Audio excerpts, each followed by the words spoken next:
여러분, 아이들은 부모님께 항상 이런저런 요구를 늘어놓곤 합니다. 용돈 달라, 책을 사달라, 핸드폰을 사달라, 컴퓨터를 사달라. 주로 내가 원하던 것들인데요. 부모님의 반응이 없으면 아이들은 떼를 쓰기도 합니다. 때로는 간청하기도 하고 울기도 하고 신경질 부리기도 하고 협박까지 하기도 합니다. 이거 안 사주면 나 공부 안 할 거야. 이거 안 사주면 이번 중간고사 망칠 거야. 이렇게 말하기도 합니다. 이런저런 상황이 벌어지다가 부모가 자녀에게 못 이겨 반응할 때 어떻게 말씀하십니까? 어떻게 반응을 보이십니까? 어떤 엄마는 이렇게 말합니다. 그거 얼마나인데? 이런 묻습니다. 그거 산지 얼마나 됐다고 또 사달라고 하니? 돈 없어. 돈 없다는 말을 우리나라 어머니들은 많이 하시죠. 늘 어려운 시절을 살았기 때문에. 또 뭐라고 하실까요? 진짜 지혜로운 부모는 그렇게 때를 쓰는 자녀를 향해서 반드시 이렇게 묻습니다. 너는 그 물건을 왜 사려고 하니? 너는 그 물건을 가지고 도대체 무엇을 하려고 하니? 그죠? 왜 책을 사야 되고, 왜 돈이 필요하고, 왜 핸드폰을 사야 되는지, 왜 멀쩡한 컴퓨터를 두고 또 컴퓨터를 사려고 하는지 지혜로운 부모는 묻지 않을 수가 없겠죠. 여러분, 우리가 하나님께 기도할 때 마치 어린아이가 부모에게 때를 쓰듯이 요구하듯이 그렇게 기도하는 일은 없는가 돌아볼 수 있으면 좋겠습니다. 그리고 우리의 기도에 대해서 하나님께서는 어떤 반응을 보이시고 나시는가, 그것을 함께 생각해 보면 좋겠습니다. 우리는 죄로 인해서 하나님을 직접 대면할 수는 없지만 성경을 통해서 믿음의 선배들의 기도와 하나님의 반응을 살필 수 있어서 얼마나 좋은지 모릅니다. 오늘 본문에 나오는 히스기야의 기도는 너무나 유명한 기도입니다. 죽을 병에 걸려 기도했더니 15년씩이나 생명을 연장했다는 사실만으로도 모든 사람의 주목을 받기에 충분한 말씀입니다. 그런데 이 히스기야의 기도는 그렇게 단순하게 볼 수 없는 몇 가지 중요한 비밀이 숨겨져 있습니다. 이 본문을 우리가 보면서 이런 질문을 던져봅니다. 하나님께서 기뻐하시는 기도는 어떤 기도인가? 하나님께서 기뻐하시는 기도는 도대체 어떤 기도인가 하는 것입니다.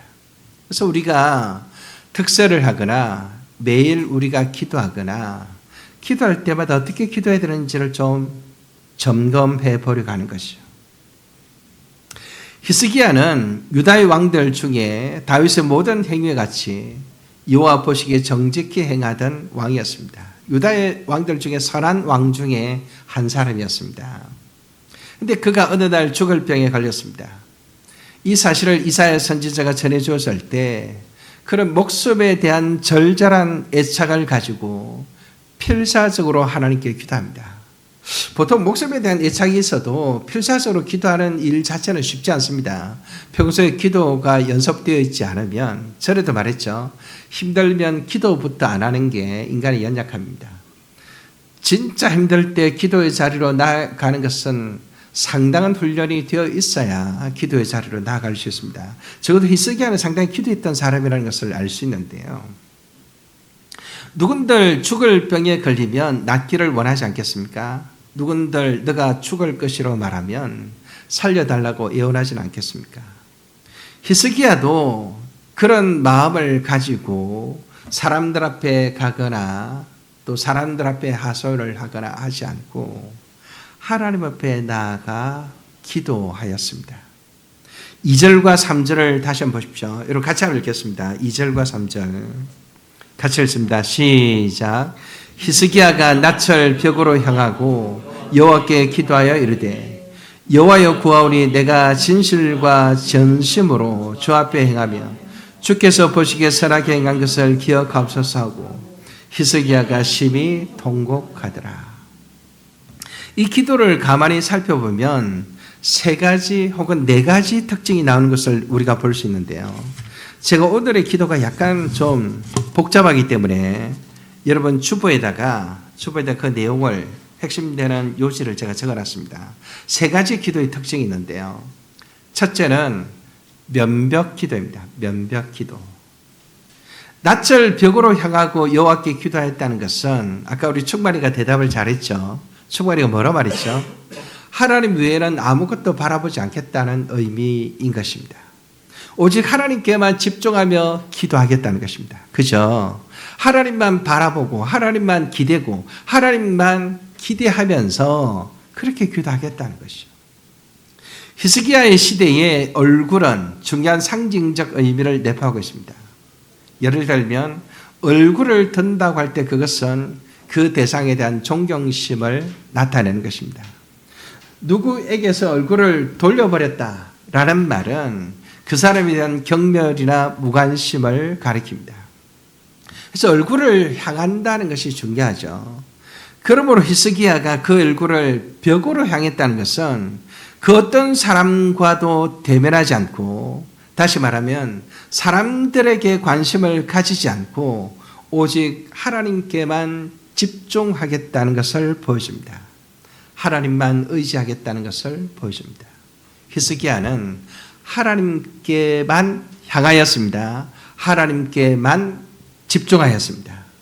여러분, 이번 특세 기간 30일 동안 적어도 기도하는 그 시간에는 하나님께만 집중할 수 있도록 그 여건을 만드시기 바랍니다.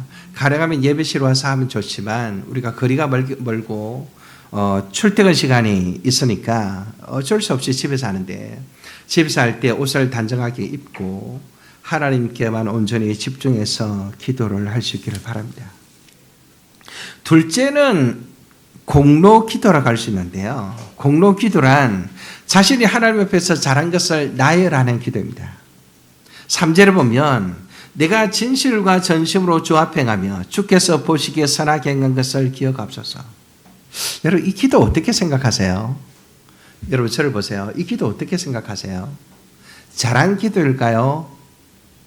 못한 기도일까요? 우리는 여기에서 이런 질문을 던지지 않을 수가 없습니다. 하나님께서 히스기야가 지금까지 어떻게 살아왔는지 모르실까요? 알까요? 모를까요?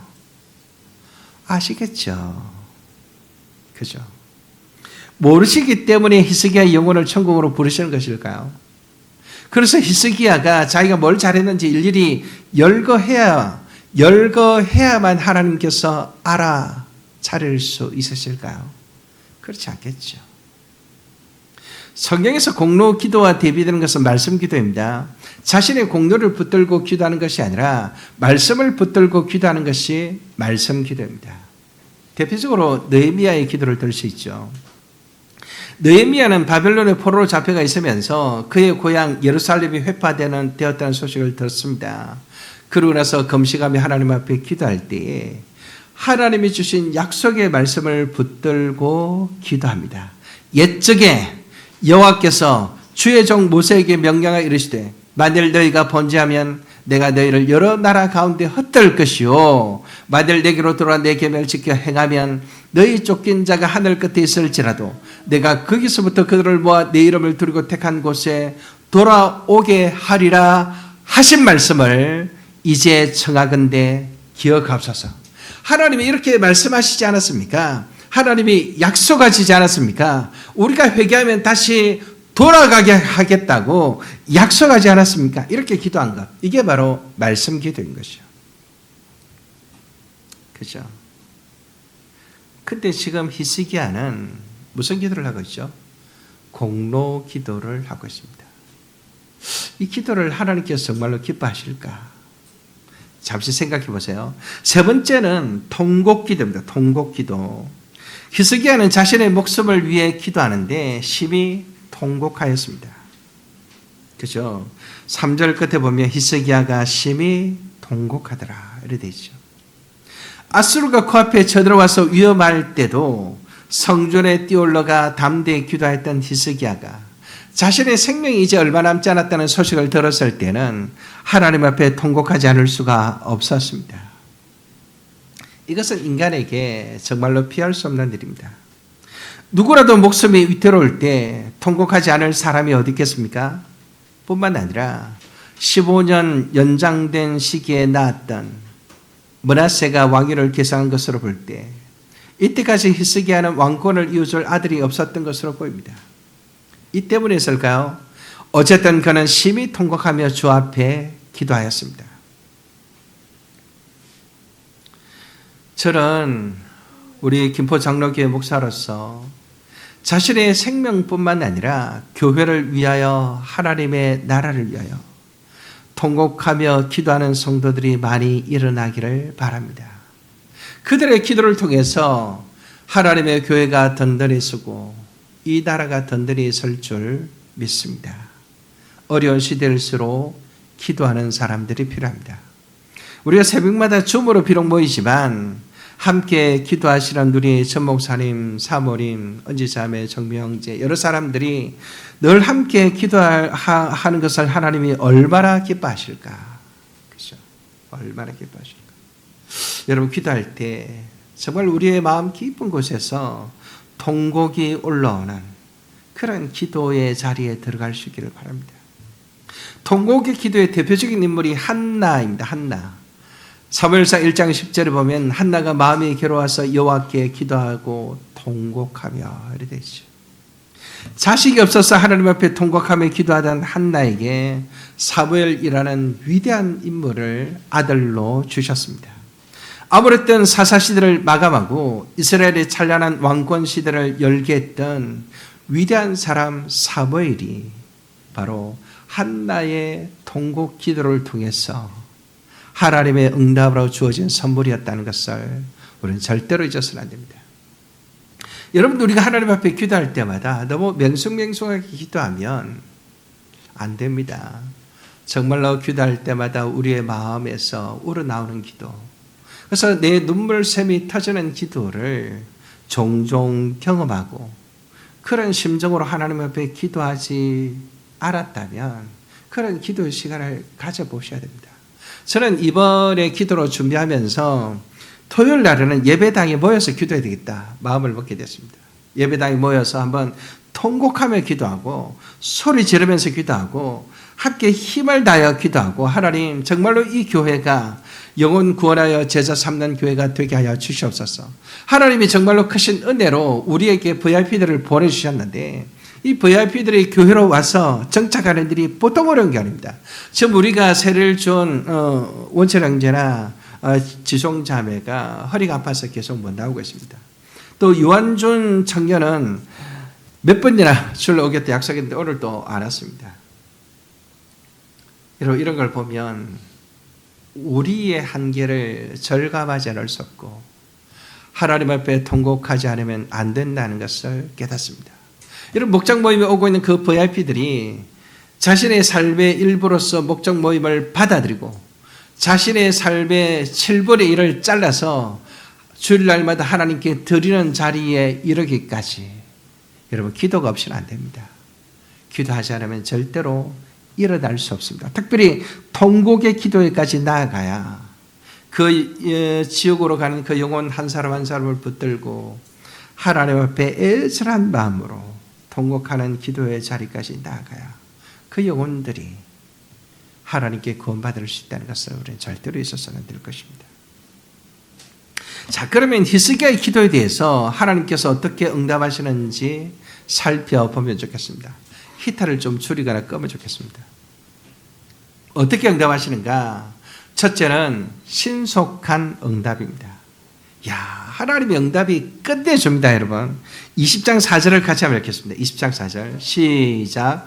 이사야가 성읍 한가운데까지도 이르기 전에 여호와의 말씀이 그에게 임하여 이르시되, 이사야가 히스기야에게 너 죽는다라고 말했습니다. 그 말 전하고 이사야는 집으로 돌아가고 있는데요. 여기 성읍이라는 이 성읍이라는 단어는 마당 혹은 뜰을 가리킵니다. 그러니까 이사야가 왕궁 안에서 왕궁에서 히스기야를 만나고 그 죽음의 소식을 전하고 이제 성을 벗어나기 위해서 그 뜰을 지나가는데 왕궁을 채 벗어나기도 전에 하나님께서 이사야에게 말씀하신 것입니다. 이사야는 자기가 죽는다는 이야기를 듣고 바로 방으로 달려가서 벽을 향하여 하나님 앞에 부르짖기 시작했고, 이사야는 그 말을 하고 나서 집으로 돌아가는 중간에 하나님께서 그 응답을 주신 것입니다. 여러분 놀랍죠? 이게 뭘 말할까요? 히스기야의 기도를 기다렸다는 것입니다. 히스기야가 하나님 앞에 기도하기를 기다렸다는 것입니다. 딱 기다리고 있다가 하나님께서 즉각적으로 이사야에게 말씀하셔서 응답하시는, 너무 놀랍지 않습니까? 하나님은 어떤 기도는 오래 기다리게 하십니다. 아브라함은 아들을 낳기 위해서 25년의 세월을 보내야만 했습니다. 그런데 히스기야의 기도에 대한 응답은 즉각적이었습니다. 즉각적. 그죠? 하나님은 우리의 기도를 기다리시는 분이십니다. 오냐? 내가 너에게 응답하려고 손꼽아 기다리고 있었다.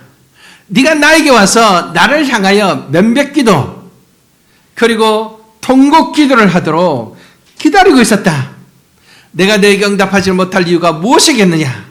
내가 너에게 이것도 주고 저것도 주고 모든 것을 주겠다. 이렇게 하시는 것이죠. 문제는 하나님이 아니고 우리가 문제십니다. 응답하지 않는 하나님이 문제가 아니고 기도하지 않는 우리가 문제지 하나님께는 아무런 문제가 없습니다. 하나님이 우리의 형편을 모르시겠습니까? 하나님이 우리의 기도를 들으실 수 있는 능력이 없으시겠습니까? 하나님이 우리에게 무엇이 좋은지를 모르시겠습니까? 하나님은 다 알고 하나님은 우리를 사랑하지 않으십니까? 다 알고 계시고 다 사랑하시고 딱 하나 부족함이 있는데 우리의 기도인 것입니다. 그죠? 두 번째는 인격적인 응답입니다. 5절과 6절을 같이 한번 읽겠습니다.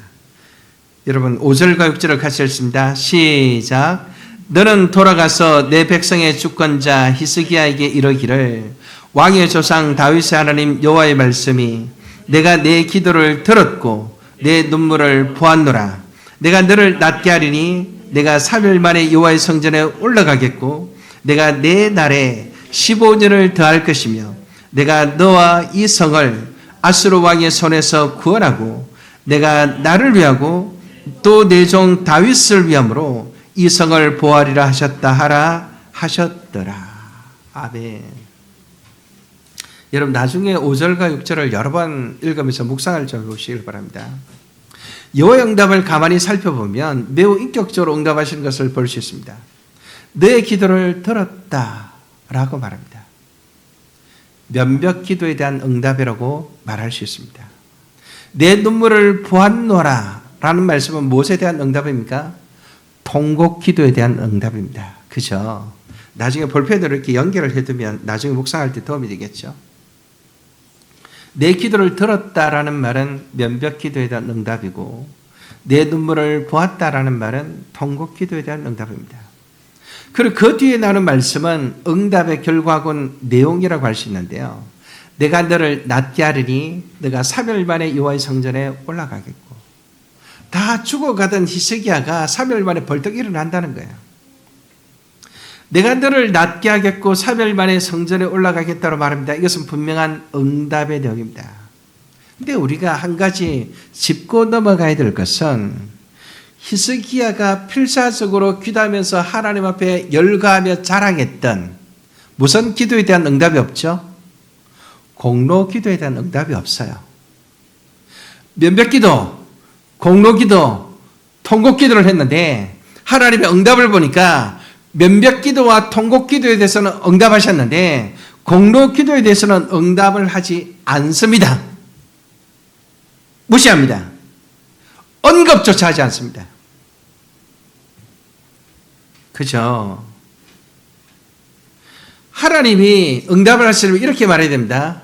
히스기야의 기도에 대해서 세 가지로 응답하려면 내 기도를 들었고 너가 잘한 일을 내가 다시 한번 생각하였고 그리고 내 눈물을 보았다 이렇게 말해야 되잖아요. 그죠? 근데 너가 잘한 일을 내가 생각하였다라는 말이 있습니까? 너가 잘한 일을 내가 다시 너의 말을 듣고 보니 감동하였다 이런 말이 있습니까? 없습니다. 하나님께서는 히스기야가 나열한 자신의 공로에 대해서는 언급조차 하지 않습니다. 가만히 생각해 보면 이것은 너무나 당연한 것입니다. 여러분, 하나님이 얼마나 크신 분이십니까? 하나님은 우주 만물을 만드신 분이십니다. 하나님은 우리에게 생명을 주신 분이십니다. 우리의 몸과 영혼을 창조하시고 우리의 삶을 주관하시는 분이십니다. 우리가 가지고 있는 모든 지식과 재벌과 인간관계와 그 모든 것을 우리에게 잠시 맡기신 분이십니다. 우리가 누리는 모든 기회들도 하나님께서 우리에게 주신 것입니다. 그런 하나님 앞에서 내가 도대체 무엇을 자랑한다는 말인가? 그런 하나님 앞에서 내가 무엇을 가지고 하나님 앞에 우쭐댄다는 말인가? 자신의 공로를 하나님 앞에 자랑하며 열거하는 것 자체가 있을 수 없는 일입니다. 우리가 하나님을 조금이라도 제대로 한다면 이런 식의 자신의 공로를 나열하는 것 자체가 정말로 가소로운 일이고 그 자체가 무의미한 일인 것입니다. 그래서 하나님께서는 히스기야가 호소했던 자기의 병을 낫게 할 만한 근거로 제시했던 자신의 자신을 죽음에서 벗어나서 생명을 연장하게 할 만한 충분한 근거로서 제시했던 모든 공로에 대해서는 전혀 반응하지 않습니다. 전혀. 그렇죠? 이런 기도의 무익함을 생생하게 명백하게 보여주는 것입니다.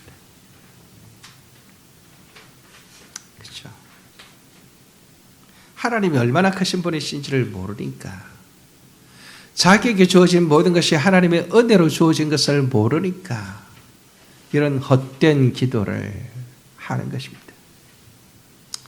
자, 세 번째 하나님의 응답은 풍성한 응답입니다. 풍성한 응답. 6절을 보십시오. 내가 내 날에 15년을 더할 것이며, 어마어마하죠. 3일 만에 죽는다 했는데 15년을 연장합니다. 내가 너와 이 성을 아수르의 왕의 손에서 구원하고, 이런 기도를 하지 않았습니다. 그런데 하나님이 기도를 이런 응답을 주십니다. 내가 나를 위하고 또 내 종 다윗을 위함으로 이 성을 보호하리라 하셨다 하라 하셨느니라. 낫게 하는 것은 히스기야의 바람이었습니다. 단 한 달을 더 산다고 해도 감사한 일이었습니다. 그런데 그 생명을 15년이나 연장하는 것은 상상할 수 없는 일이었습니다. 계속되는 아수르의 위협으로부터 온전히 보호하시겠다는 약속은 히스기야와 유다 왕국을 위해 가장 절실하고 가장 요긴한 기도 응답이었습니다. 그 기도를 히스기야가 한 적이 없는데 히스기야에게 가장 필요하고 중요한 응답을 덤으로 주신 것입니다. 어떤 기도에 대해서? 면벽 기도와 통곡 기도에 대해서. 그렇죠? 히스기야는 자신의 목숨을 위해 기도했는데 하나님께서는 히스기야가 구하지 않은 것까지 미리 헤아리시고 풍성하게 응답하신 것입니다. 여러분, 우리가 특설을 하면서 기도를 하면 내가 무슨 기도를 해야 될지 잘 모를 때가 있습니다. 기도를 하기는 하는데 진짜 나에게 필요한 기도가 무엇인지를 모를 때가 얼마나 많은지 모릅니다. 그런데 응답을 듣고 나면 아하, 나에게 이런 것도 필요했었구나. 아하, 나에게 정말로 필요한 것은 이것이었구나. 내가 기도할 때는 몰랐구나. 이런 게 얼마나 많은지 몰라요. 얼마나 많은지. 자, 복습을 해보겠습니다. 히스기야 기도의 특징은 세 가지 뭐였죠? 따라하겠습니다. 면벽 기도, 공로 기도, 통곡 기도. 하나님의 응답은 무엇이었습니까? 따라합니다. 신속한 응답, 인격적 응답, 풍성한 응답. 그죠? 그리고 우리가 주목해야 될 중요한 것 하나는 뭐죠? 공로 기도로 기도해서는 안 되고 말씀 기도로 기도해야 된다. 말씀을 붙들고 기도해야지 자기 공로를 붙들고 기도해서는 안 된다. 그게 바로 우상들에게 기도하는 우상 숭배자들의 특징입니다. 그리고 여기 하나님의 응답으로서 중요한 것 하나는 기도 응답의 목적을 하나님께서 덧붙이셨다는 것입니다. 기도 응답의 목적. 6절의 하반절에 보면 내가 나를 위하고 또 내 종 다윗을 위함으로, 내가 나를 위하고 또 내 종 다윗을 위함으로, 이런 말이 나와요. 사실 히스기야는 하나님께 기도 드릴 때 목적을 붙들고 기도할 줄 아는 사람이었어요. 언제 그런 기도를 했습니까? 아수르가 쳐들어와서 예루살렘이 포위되었을 때 성전으로 뛰어 올라가서 기도할 때 뭐라 말했습니까? 하나님, 저 아수르의 손에서 우리를 구원해 주십시오. 왜냐하면 천하만국이 주 여호와가 홀로 하나님이신 줄 알게 하기 위해서. 그리하시면 천하만국이 주 여호와가 홀로 하나님이신 줄 알리다 하니라. 그죠? 하나님께서 아수르 저 강대국으로부터 우리를 보호하시면 천하만국의 사람들이 하나님만이 진짜 홀로 하나님이신 것을 알지 않겠습니까? 그 목적을 위해서 우리를 아수르의 손에서 구원해 주십시오. 이렇게 기도했습니다. 목적을 위해서 기도할 줄 아는 히스기야였습니다. 근데 지금 자신이 죽을 병에 걸렸다는 말을 듣고는 이 목적을 위해서 기도하는 것을 상실한 히스기야를 보게 됩니다. 너무나 다급해서 그렇겠죠. 그렇죠. 인간의 연약함을 보여준다고 볼 수 있겠죠. 여러분, 하나님의 관심은 어디에 있습니까? 물론 히스기야의 생명을 연장하는 데도 하나님의 관심이 있습니다. 유다가 아수르의 위협으로부터 안전하게 지켜지는 것도 하나님의 관심이 있습니다. 근데 하나님의 진짜로 관심 있는 것은 뭘까요? 하나님 자신의 영광입니다. 그렇죠? 우리가 필요를 간구할 때 그 필요가 왜 있어야 되는지, 뭔가 하나님 앞에 기도할 때 그것을 왜 가지려고 하는지, 건강을 위해서 기도한다면 건강에서 도대체 뭘 하려고 하는지, 이 예배실을 달라고, 이 예배실이 정말로 김포 장로교회 앞으로 등기해 달라고 하나님 앞에 그렇게 기도한다면 왜 그렇게 하려고 하는지, 그렇죠? 우리의 자식들을 위해서 기도한다면 그 자식들이 잘 되면 도대체 무엇이 어떻게 되기를 원하시는지, 그걸 하나님이 궁금해 하신 것이죠.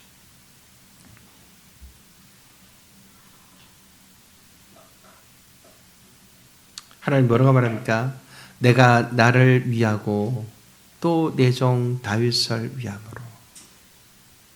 히스기야가 너무나 다급해서 놓쳐버렸던 기도 응답의 목적을 하나님께서 친히 챙겨주셨습니다. 할렐루야. 아멘. 너무나 다급해서 놓쳐버렸던 기도 응답의 목적을 하나님께서 챙겨주시고 계시는 것입니다. 내가 나를 위하고 내 종 다윗을 위함으로. 하나님께서 예루살렘 도성을 아수르로부터 구원하신 것은 주 여호와가 천하만국에서 홀로 하나님이심을 드러내기 위함이었습니다.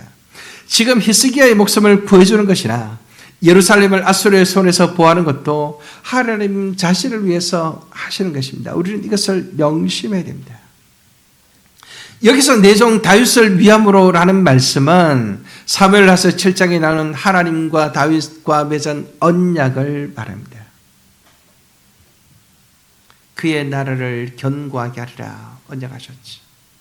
사실 우리가 어떤 기도를 드리든 우리가 진실로 나의 욕심을 위해 기도하지 않고 하나님과 하나님의 이름을 위해 기도 드리는 것이 얼마나 중요한 일인지 우리는 이 말씀을 통해서 깨달을 수 있습니다. 여러분, 어떤 기도를 하든지 그 방법이나 내 욕심에 머물면 안 됩니다. 그 기도응답의 궁극적인 목적이 하나님의 영광을 위하여라는 것을 꼭 붙들고 그것을 하나님 앞에 늘 말씀드리면서 그렇게 기도해야 됩니다. 자, 그럼 마지막으로 기도응답의 목적을 상실한 자의 비극에 대해서 정리해보고 마치려고 하는데요. 기도응답의 목적을 상실했던, 일부러 하나님께서 챙겨주기까지 하셨는데도 그것을 상실했던 히스기야는 어떻게 됐을까요? 그의 비극은 두 가지로 말해볼 수 있는데요. 자기 자랑과 자녀 사랑입니다. 하나님, 히스기야는 자기 자랑에 빠져버렸습니다. 그가 병들었다는 소식을 듣고 병문안 하기 위하여 바벨론에서 사자들이 왔습니다. 사신들이 온 거죠. 그때 히스기야가 이 바벨론과 동맹을 맺으면 아수르를 물리칠 수 있다라는 생각에 자기가 얼마나 부유하고 얼마나 힘이 있는지 그들의 신임을 얻기 위해서 모든 창고를 열어서 다 보여주었습니다. 자기를 보호하고 지킬 수 있는 것은 하나님이신데 마치 바벨론이 자기를 보호할 수 있을 것처럼 생각하고 바벨론을 자기의 동지로 끌어들이기 위해서 온갖 자랑을 다 늘어놓은 것이죠. 너무나 어리석었죠. 하나님께서 그들을 보호하시는데 마치 자기가 잘났어 그렇게 된 것처럼 떠버리고 말았습니다. 기도 응답의 목적을 상실하게 되면 이렇게 되는 것이죠. 두 번째는 자녀 사랑에 빠진 것입니다. 히스기야에게는 유명한 아들이 하나 있는데 바로 므낫세입니다. 므낫세는 생명을 연장한 지 3년 만에 낳은 아들이었습니다. 이 므낫세는 우상숭배의 온상이었던 산당들을 세우고 바알과 아세라와 하늘의 일을 성실하게 제사를 드리던 가장 악한 왕이었습니다. 가장 악한 왕. 심지어 몰록에게 살아있는 아들을 제물로 바치고 급기야 여호와의 성전에 우상들을 세워 제사를 드렸던 정말로 악랄한 왕이었습니다.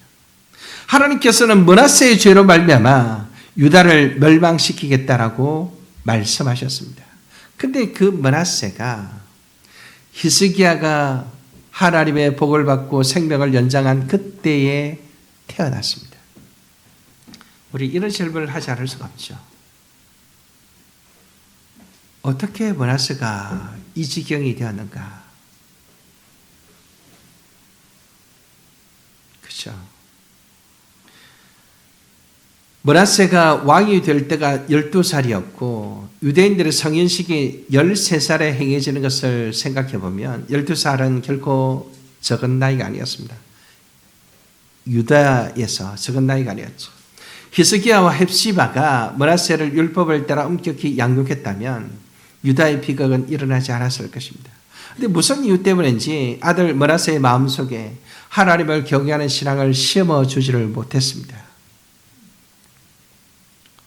우리는 여기에서 엘리 제사장을 떠올리지 않을 수가 없는데요. 사무엘이라는 위대한 제자를 길러냈던 엘리는 불행하게도 자기 아들을 양육하는 데는 실패했습니다. 그것을 하나님께서 딱 정확하게 그 원인을 찍어내시는데요. 사무엘상 2장 19절을 보면 너의 아들을 나보다도 더 중히 여겼다 이렇게 말합니다. 사무엘상 3장 13절을 제가 읽겠습니다. 내가 그의 집을 영원토록 심판하겠다고 그에게 말한 것은 그가 아는 죄악 때문이니 이는 그가 자기 아들들이 저주를 자청하되 금하지 아니하였습니다. 두 가지입니다.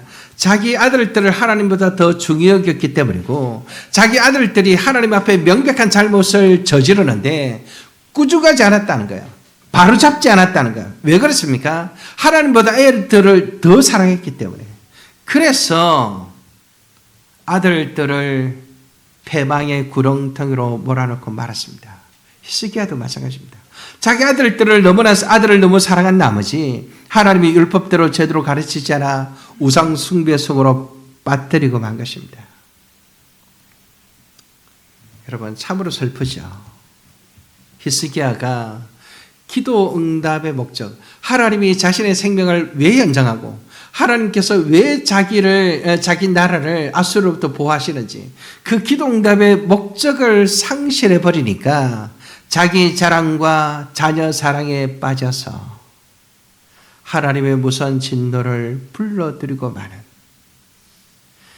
사랑하는 성도 여러분, 우리가 하나님 앞에 기도할 때마다 기도 응답의 목적을 붙들고 기도하시기를 바랍니다. 기도 응답의 목적을 하나님의 영광에 두시기를 바랍니다.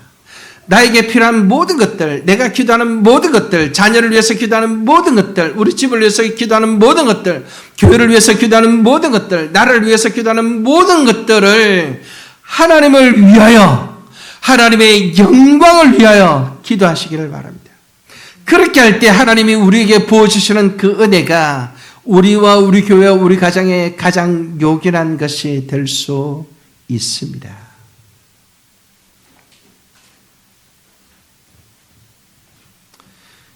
사랑하는 성도 여러분, 특셀은 뭐 특별한 기도를 말하는 게 아니라 평소에 기도하시는 분들은 계속 기도하시면 되고요.